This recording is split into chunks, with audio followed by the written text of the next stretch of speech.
Bulletin का आगाज करें, मौसम की बात करें। कराची के मुख्तलिफ इलाकों में निस्फ शब को 2 घंटे तेज बारिश हुई। एयरपोर्ट, मलीर, गुलशन हदीद, गुलिस्तान जौहर, फेडरल बी एरिया, लियाकताबाद, नुमाइश चौरंगी, बहादुराबाद, PECHS, कारसाद, सदर, II चुंदरीगढ़ रोड और क्लिफ्टन समेत मुख्तलिफ इलाकों में गरज चमक के साथ बारिश हुई। इस बारिश के नतीजे में कई इलाकों में पानी खड़ा हो गया। मानसून बारिशों का सिलसिला शुरू होते ही कागजी सड़कों पर जगह जगह गड्ढे पड़ गए थे, जो हर स्पेल के साथ गहरे और वसीतर होते जा रहे हैं। इन्हीं गड्ढों के सबब PECHS समेत मुख्तलिफ मकामात पर गाड़ियों को हादसात हुए हैं। बारिश का सिलसिला 14 अगस्त तक जारी रहने की पेशगोई की गई है। रात गए बारिश हैदराबाद और टंडवालायात के मुख्तलिफ इलाकों में भी हुई। बारिश होते ही कराची के मुख्तलिफ इलाकों पर के इलेक्ट्रिक ने खास मेहरबानी दिखाई। Akhtar colony, Liaquatabad C1 area, Gulistan Jauhar block 1 और 2 में बिजली मुअत्तल कर दी गई। कोरंगी 5 नंबर के इलाके औरंगी टाउन, सुरजानी, खारादर, लांठी, मलीर हॉल्ट, कायदाबाद और किमाड़ी में भी बिजली बंद होने से शहरियों को दोहरे मसाइल का सामना रहा।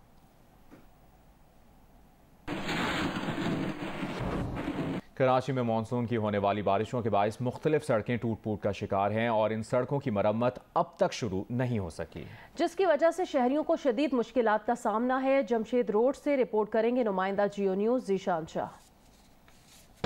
जी देखिए, बिल्कुल गुज़िश्ता रात होने वाली बारिश के सबब जहाँ पे शहर के मुख्तलिफ शाहराहों पे पानी जमा हो गया, वहीं शोबा अमराज कल्ब के national institute of cardiovascular disease के गेट पर भी पानी जमा हो गया। गुज़िश्ता रात को जब जी न्यूज़ पर खबर नशर हुई तो कैंटोनमेंट बोर्ड की जानिब से यहाँ पर एक पंप नस्ब किया गया और पंप ने इस यहाँ से पानी के निकास करने की कोशिश की। तहम उसकी कुछ देर के बाद में जो पंप की जो मोटर थी उसके अंदर कुछ ख़राबी देखने में आई, जिसके बाद में वो जो टैंकर था उसका वो यहाँ से रिमूव कर दिया गया। तहम अभी भी यहाँ पर जो मशीन थी वो यहाँ मौजूद है, लेकिन वो ऑपरेशनल नहीं है। यहाँ से गुजरने वाले लोगों की यही शिकायत है कि इस जगह पे एक बार नहीं, जब भी बारिश होती है तो मुतादिद बार इस मुश्किल का सामना करना पड़ता है। सिर्फ यहाँ पर आने वाले मरीजों को ही नहीं, बल्कि साथ ही साथ जितने भी लोग यहाँ पे अंदर जो डॉक्टर्स यहाँ पे काम करते हैं उनको भी मुश्किलात का सामना पेश करना पड़ता है। हम अभी तक यहाँ से पानी का निकास नहीं हो पाया है। जी, हैदराबाद में कोहसार ग्रिड स्टेशन के 132 kV ट्रांसमिशन में फनी खराबी हो गई है। हेस्को हुकाम के मुताबिक ग्रिड स्टेशन के तमाम फीडर्स निस्फ शब से बंद हैं। कोटरी ग्रिड स्टेशन के 17 फीडर्स भी बंद हैं, जिसके सबब कोटरी लतीफ़ाबाद शहर के बेशतर इलाके बिजली से महरूम हैं। हुक्काम का कहना है कि फनी खराबी दूर की जा रही है। तसल्ली दी गई है कि जल्द बिजली बहाल कर दी जाएगी।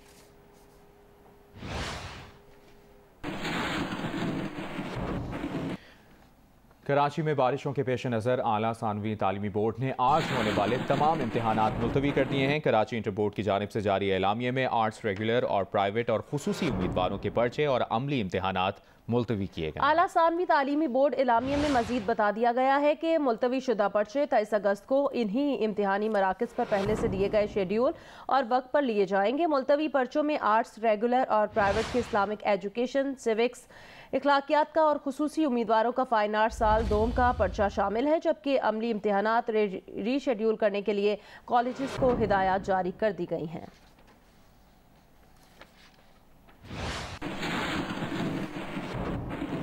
कोयटा समेत बलोचिस्तान के मुख्तलिफ इलाकों में मानसून के चौथे स्पेल के दौरान गरज चमक के साथ मूसलाधार बारिश से नदी नालों में तुग़यानी आ गई है। महकमा मौसमियात ने आइंदा 24 घंटों के दौरान बारखान, सिब्बी, झलमक्सी, नसीराबाद, कोहलू, लोरालाई, खुजदार, कल्लात, लसबेला, आवारान, पंजगूर, केच और साहिल मकरान पर बारिश की पेशगोई कर दी है। वादी कोयटा में जुमेरात की शाम गरज चमक के साथ बारिश हुई, जिससे मौसम खुशगवार हो गया। कोयटा के इलाके अख्तराबाद में बारिश के बाद दीवार गिरने से एक बच्चा जमघट हो गया। कोहलू के इलाकों मावंद और मंझड़ा में गरज चमक के साथ मूसलाधार बारिश के बाद मंझड़ा नदी में ऊंचे दर्जे का सैलाब की कैफियत रही, जिससे कोहलू कोयटा शाहराह पर ट्रैफिक की रवानी मुतासर हुई। ज़िला बोलान में ढाडर से लेकर कोलपुर तक मूसलाधार बारिश हुई, जिससे बोलान नदी में तुग़यानी रही। लसबेला, किला सैफुल्ला, ज़ियारत, शिरानी, किला अब्दुल्ला में तेज़ हवाओं के साथ मूसलाधार बारिश का सिलसिला शुरू हो गया। महकमा मौसमियात के मुताबिक जुमे को सूबे के बेशतर अजला में मसला जुज़वी अबर आलूद रहने के अलावा तेज़ हवाओं और गरज चमक के साथ बारिश का इम्कान है। इस दौरान बारखान, सिब्बी, झलमक्सी, नसीराबाद, कोहलू, खुजदार, कल्लात, लसबेला, आवरान, पंजूर, केच और साहिल मकरान में कहीं पर मूसलाधार और कहीं पर तेज़ बारिश की तवक्को की जा रही है। बलोचिस्तान में करोड़ों रुपए की लागत से बनने वाले 21 डैम्स जो गुज़श्ता 5 सालों में तामीर किए गए थे, वो हालिया बारिशों और सैलाबी रेलों की नज़र हो गए हैं। ये डैम्स तामीर करने वाले कॉन्ट्रैक्टर्स डैम्स टूटने की बड़ी वजह बड़े पैमाने पर करप्शन को गर्दानते हैं। जबकि मौजूदा सूबाई हुकूमत इन इल्ज़ामात को मुस्तरद करती है। कोयटा से इस बारे में तफसीलन अपडेट कर रहे हैं नदीम कौसर। गुलसान में हालिया बारिशों और सैलाबी रेलों से जानी व माली नुकसान के साथ सूबे में इंफ्रास्ट्रक्चर को भी बुरी तरह नुकसान पहुंचा है। मूसलाधार बारिशों के नतीजे में जहां सूबे के कई डैम पानी से भर गए, वहां 21 डैम सैलाबी रेलों के सामने न ठहर सके और ढह गए। ये डैम तामीर करने वाले कंट्रैक्टर एसोसिएशन के अहदेदारों ने इल्ज़ाम आयद किया है कि डैम की तामीर के लिए रखी गई आधी रकम कमीशन और टैक्सेस की मद में दे दी जाए तो मियारी और मजबूत डैम कैसे बन सकते हैं। 10% हम डिपार्टमेंट को कमीशन देते हैं, 15% मिनिस्टर को देते हैं एज एक्सेप्टेंस और 12% फिर कमीशन में चले जाते हैं। 10% 14% मिनिस्टर का एक्सेप्टेंस हो जाता है और इस पे रीजनल टैक्सेस कमीशन डाल के तो लम सम आपको तकरीबन 49 to 50% ये आपके जो हैं वो चले जाते हैं उसमें करप्शन की मद में। गुलसान के महकमा आबाशी के मुतालिका हुकाम का कहना है कि सूबे के 26 अजला में मौजूद 503 डैम में से 21 डैम मूसलाधार बारिशों और सैलाबी रेलों से टूट गए हैं, जबकि 5 डैम ऐसे हैं जो मिट्टी से भर गए हैं। अब इनमें पानी जमा नहीं किया जा सकता। करप्शन और कमीशन के इल्ज़ामात को मुस्तरद करते हुए सूबाई वज़ीर आबाशी मोहम्मद खान लैडी का कहना है कि गुलसान हुकूमत सूबे में डैम के टूटने की तहकीकात वज़ीर आला मुआयना टीम और एंटी करप्शन से करवा रही है। मैं तो उसके इस बयान को रद्द करता हूँ। ऐसा कोई बात नहीं है। जहाँ पे हमारे डैम टूटे हैं हमने ऑलरेडी CMIT एंटी करप्शन को लिख दिया है, इनके खिलाफ इंक्वायरी करें जिसने गलती की है। अभी तक कुछ डैम है जो टूटे हैं, वो ऑनगोइंग में काम उनका चल रहा है, तो हमने ऑलरेडी इंक्वायरी इस बारे में इनिशिएट किया है। हालिया बारिशों से सूबे के डैम में 12 लाख एकड़ फीट पानी जमा हुआ, जिससे तवील अरसे से जारी खुशहाली में कमी खुशाइंद है। आबी माहिरीन का कहना है कि गुलसान में इतनी बड़ी तादाद में डैम के टूटने और उनकी तामीर में बदअनवानी की शफाफ तहकीकात का होना ज़रूरी है। कैमरामैन अरशद नईम के साथ नदीम कौसर, जियो न्यूज़, कोयटा। दरियाए सिंध में जहां रेत उड़ती थी, आज 2 लाख क्यूसेक से जायद का सैलाबी रेला गुजर रहा है। सैलाबी रेले से कच्चे के कई गाँव ज़ेर-ए-आब आ गए हैं। मुतासरीन बचा कुचा सामान लेकर बंद पर मुंतकिल हो गए हैं। सूरत हाल बता रहे हैं शाहिद सिद्दीकी। इस वक्त दरियाए सिंध पर ठट्टा सुजावल पुल के मुकाम पर मौजूद हूँ। यहाँ आप मेरे पीछे देख सकते हैं कि यहाँ चंद दिन पहले तक जहाँ रेत उड़ रही थी, वहाँ इस वक्त 2,12,000 क्यूसिक पानी का रेला यहाँ से गुजर रहा है। यहाँ जो कुर्बो जवार के जो कच्चे के इलाके थे वो ज़ेर-ए-आब आ गए हैं, जिसके नतीजे में रमज़ान मल्ला समेत दीगर जो देहात थे उनके मकीनों ने अपनी मदद आप के तहत अपना जो बचा कुचा सामान था वो लेकर बंद पर मुंतकिल हो गए हैं कि ना उनके पास खाने के लिए राशन है, ना पीने के लिए पानी है और ना ही उनके छोटे छोटे जो बच्चे हैं उनको पिलाने के लिए दूध मैसर है। जिला बदीन में महकमा अनहार ने बारिशों को जवाज़ बनाकर नहरी पानी की सतह में कमी कर दी है, जिसके बायस आबादगारों को फसलों की काश्त में परेशानी का सामना है। मजीद बताएंगे नुमाइंदा जियो न्यूज़ एजाज जई।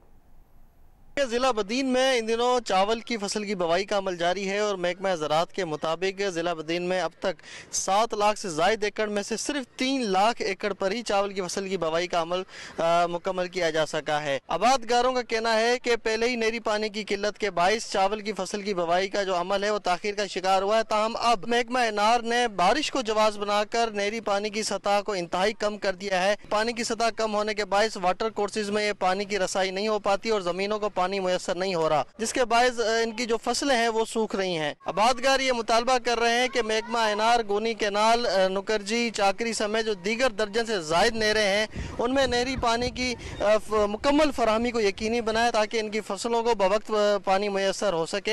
आपको बताएं, PTI के गिरफ्तार रहनुमा शहबाज गिल को ड्यूटी मैजिस्ट्रेट उमर शब्बीर की अदालत में पेश कर दिया गया है। इस मौके पर PTI के कारकुन भी अदालत के बाहर मौजूद हैं। तहरीक इंसाफ के कारकुनान की जानिब से नारेबाजी का सिलसिला जारी। मज़ीद जानेंगे नुमाइंदा जियो न्यूज़ अरफा फिरोज से। अरफा फिरोज, अपडेट कीजिएगा। जी बिल्कुल, तहरीक इंसाफ के रहनुमा शहबाज गिल को जो है वो अब से कुछ देर कबल अदालत में पेश कर दिया गया है। जुडिशल मजिस्ट्रेट उमर शब्बीर की अदालत में पेश किया गया है। इदारों के खिलाफ बगावत को उकसाने के जुर्म में जो शहबाज गिल को आज 2 रोज़ा जिस्मानी रिमांड के बाद आज पेश किया गया अदालत में। अगर अदालत के अहाते के बाहर के अगर मनाजिर के बारे में आपको बताया चले तो तहरीक इंसाफ के कारकुन काफ़ी बड़ी तादाद में यहाँ पहुंचे हुए हैं। अली नवाज अवान जो रहनुमा है, खुरम अवान जो रहनुमा है PTI के, वो भी साथ में PTI के जो कारकुनान उनके साथ पहुंचे हुए हैं और शदीद नारेबाजी जो है वो हुकूमत के खिलाफ जो इस टाइम जारी है। इस्लामाबाद पुलिस जो उन्होंने रोक कर रखा हुआ है ताकि वो अदालत के अहाते के अंदर जो है वो ना जा पाए। इस टाइम बाहर अदालत की काफ़ी शदीद नारेबाजी जारी है, जबकि अंदर अदालत की जो कार्रवाई है वो जारी है। अदालती कार्रवाई के बारे में अगर आपको बताया चलें तो जो फैसल चौधरी वकील हैं शहबाज गिल के, वो थोड़ी देर पहले इस अदालत के में जो है वो पहुंचे हैं, लेकिन जो गैर ज़रूरी जो अफराद थे उनको अदालत ने जो है वो हुक्म जारी किया कि जो गैर ज़रूरी अफराद हैं उनको कमरा अदालत से बाहर निकाल दिया जाए। तो जितने भी अभी वकील जो हैं फैसल चौधरी वो सिर्फ अंदर हैं, साथ में शहबाज गिल जो है वो अदालत के अंदर हैं, लेकिन जितने भी गैर ज़रूरी अफराद हैं वो इस टाइम अदालत से बाहर निकाल दिए गए हैं। जी, और समाज जारी है। ठीक है आरिफा फिरोज, आपसे इससे मुताल्लिक मुसलसल अपडेट्स लेते रहेंगे, शुक्रिया।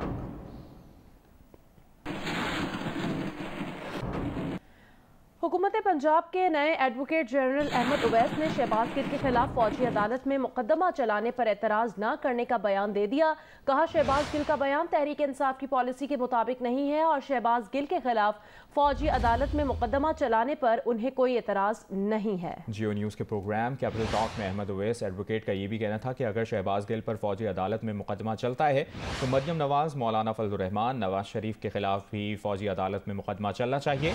वज़ीर मुमलिकत मुसद्दिक मलिक ने भी कहा कि सबको पकड़ना है तो पकड़ लें, अगर शहबाज गिल के खिलाफ फौजी अदालत में मुकदमा चल सकता है तो चलना चाहिए। आप समझते हैं कि जो पाकिस्तान आर्मी एक्ट है इसके तहत शहबाज गिल साहब पे केस चल सकता है? शहबाज गिल ने जो बातें की हैं जी, इसमें जो एक्सीड कर गए हैं एक लिमिट से, जो कुछ बातें अपनी किसी रवानी में कर गए हैं, किसी भी शक्ल में कर गए हैं, ये ना तो पीटीआई की पॉलिसीज़ में कोई शक नहीं है। अगर वो फ़ौज जो है वो मिलिट्री एक्ट के तहत प्रोसीड करना चाहती है तो फिर करे। मरियम नवाज, मौलाना फजल रहमान, इसी तरह से नवाज शरीफ, ये तमाम के तमाम एक्यूज हैं। उसी केस के अंदर FIR होनी चाहिए, इनके ऊपर बाकायदा केस होना चाहिए और फौजी अदालत इनको के ऊपर बाकायदा प्रोसिक्यूट करे। वो कह रहे हैं इनको सबको पकड़ लो तो पकड़ लें। शहबाज गिल साहब पे मिलिट्री कोर्ट में मुकदमा चलना चाहिए। मैं समझता हूँ अगर चल सकता है इन पे मुकदमा जो मुनासिब होगा, जो कानूनी तरीका कार है उसके तहत चलना चाहिए। मुस्लिम लीग नून की नायब सदर मरियम नवाज ने कहा शहबाज गिल के ड्राइवर की अहलिया को रिहा कर देना चाहिए। मुस्लिम लीग नून की नायब सदर मरियम नवाज ने एक ट्वीट में कहा कि मेरी इतलात के मुताबिक शहबाज गिल के ड्राइवर की अहलिया के साथ बच्ची नहीं है, मगर बच्ची की मां को भी रिहा कर देना चाहिए। मैंने राना सनाउल्लाह से बात की है, किसी के साथ ज्यादती नहीं होनी चाहिए, हमारे साथ ज्यादती करने वालों के साथ भी नहीं होनी चाहिए।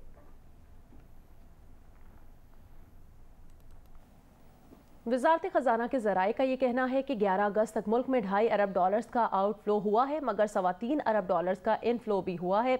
इसलिए पाकिस्तान में डॉलर ज़्यादा आ रहे हैं और रुपये को इस्तेकाम मिल रहा है। इस माह भी दरामदात कंट्रोल में हैं। Chairman exchange companies association Malik Bostan ने कहा कि डॉलर को ख़रीदने वाला कोई नहीं है और डॉलर बेचने वालों की कतारें लग गई हैं।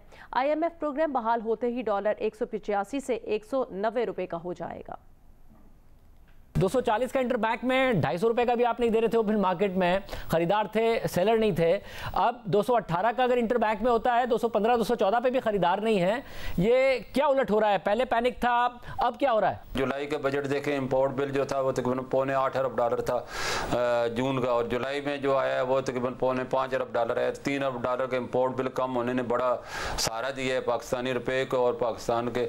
अब आ वाली बात है, डॉलर खरीदने वाले कोई नहीं है, बेचने वालों की कतारें लगी और हमारे पास पैसे खत्म हो जाते हैं। एक्सचेंज कंपनी के अकाउंट पे पहले 10 से 15 मिलियन डॉलर लोग फरोख्त करने आते थे और रियाल और दिरहम, अब रोजाना 20 से 25 मिलियन डॉलर रोजाना अपने रियाल, दिरहम, पाउंड, यूरो, डॉलर बेचने आ रहे हैं और हमारे पास यकीन करें कैश खत्म हो जाती है। इतना अल्लाह का शुक्र है पाकिस्तानी कौम रुपये में सरमायाकारी कारी और डॉलर बेच रही है, तो इंशाल्लाह ये किस्त मिल जाएगी। डॉलर का रेट वही जो मैंने कहा था 185 और 190 का हो जाएगा।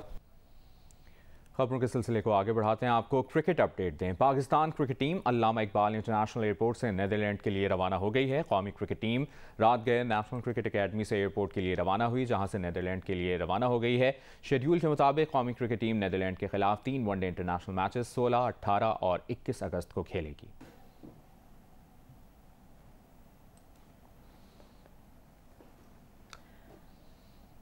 श्रीलंका के लेजेंड क्रिकेटर साबिक कप्तान महिला जयवर्धने का कहना है कि पाकिस्तान के बाबर आजम क्रिकेट के तीनों फॉर्मेट्स में नंबर 1 बैटर बन सकते हैं।